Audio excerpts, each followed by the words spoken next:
নমস্কার বন্ধুরা, welcome back to live আড্ডা ফুটবল। তো বন্ধুরা, আরও একটা নতুন ভিডিওতে তোমাদের সকলকে স্বাগত জানাই। তো বন্ধুরা, ভিডিওটা শুরু করার আগে তোমাদের কাছে একটাই অনুরোধ, সেটা হচ্ছে যে আমাদের এই চ্যানেলে যারা প্রথমবার তারা কিন্তু অবশ্যই আমাদের এই চ্যানেলটাকে সাবস্ক্রাইব করে পাশে থাকা বেল আইকনটি অল করে রাখবে, যাতে সবার প্রথমে এরকম খেলার আপডেট তোমাদের কাছে পৌঁছে যায়। তো বন্ধুরা, এই ভিডিওতে তোমাদের কাছে মাত্র আমি 100টা লাইকের আশা রাখছি। তো আশা করছি তোমরা প্রত্যেক ভিডিওর মতো এই ভিডিওতেও 100টা লাইক কমপ্লিট করে দেবে। তো বন্ধুরা, আর একটা বিষয় তোমাদেরকে জানিয়ে রাখি, ফাইনালি এই পরিবারে কিন্তু 10,000 মেম্বার কমপ্লিট হয়ে গেছে শুধুমাত্র তোমাদের জন্য। তো অনেক অনেক ধন্যবাদ তোমাদের। তো এইভাবেই তোমরা পাশে থাকো। তোমাদের কিন্তু প্রত্যেক দিন আমি এরম ভালো ভালো আপডেট এবং লিগস খবর সবার প্রথম কিন্তু তোমার সঙ্গে শেয়ার করব, ঠিক আছে? তো তোমরা এরমভাবে আমার সাথে কন্টিনিউ করো, আশা করি তোমাদের আরও ভালো খবর আমি দিতে পারবো ভবিষ্যতে। তো যাই হোক, আজকে মোহনবাগানকে নিয়ে কিছু আপডেট তোমার সঙ্গে শেয়ার করার আছে। শুধু মোহনবাগান না, পার্শ্ববর্তী দুটো ক্লাবও আছে, সেইটা নিয়ে আলোচনা করব।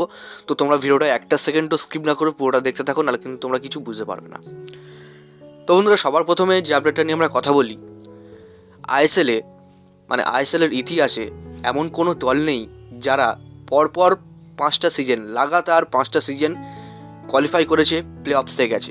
তো এমন কোনো দল নেই যে আইএসএলে এইটা করেছে, শুধুমাত্র মোহনবাগান ছাড়া।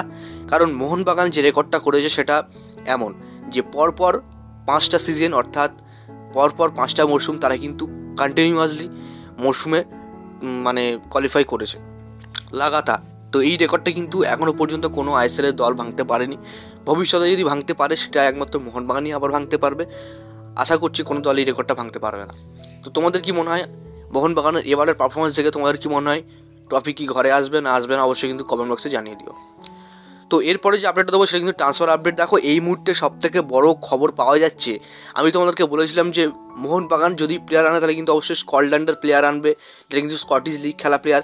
সেই সাথেই মোহনবাগানের দেখা দেখি মুম্বাই সিটি ম্যানেজমেন্ট এবং পাঞ্জাব এফসি ম্যানেজমেন্ট, এই দুটো দলের ম্যানেজমেন্টও কিন্তু একই কাজ করছে। তারাও কিন্তু ওই স্কটল্যান্ডের স্কটিশ লিগ থেকে স্কটল্যান্ড প্লেয়ারের উপরে কিন্তু টার্গেট করছে, যেটা কিন্তু মোহনবাগান যেমন টার্গেট করেছে একটা স্কটল্যান্ডের প্লেয়ারের নাম আমি তোমাদেরকে এখন বলছি না, কারণ এখনও কনফার্ম হয়নি, যার কারণে কিন্তু তোমাদেরকে বলছি না। আমি কিছু সোর্স পাই, তবে অবশ্যই কিন্তু তোমাদের সাথে ওটা কিন্তু রিভিল করবো নামটা।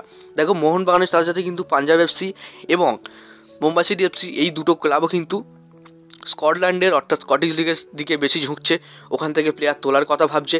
এমনটাও শোনা যাচ্ছে যে 3টে প্লেয়ার একসাথেই কিন্তু ইন্ডিয়ান সুপার লিগ খেলতে আমরা দেখতে পারবো, বা একসাথেই কিন্তু তারা আসবে, একসাথে তার ডিল কমপ্লিট হবে। এটা সম্ভব না।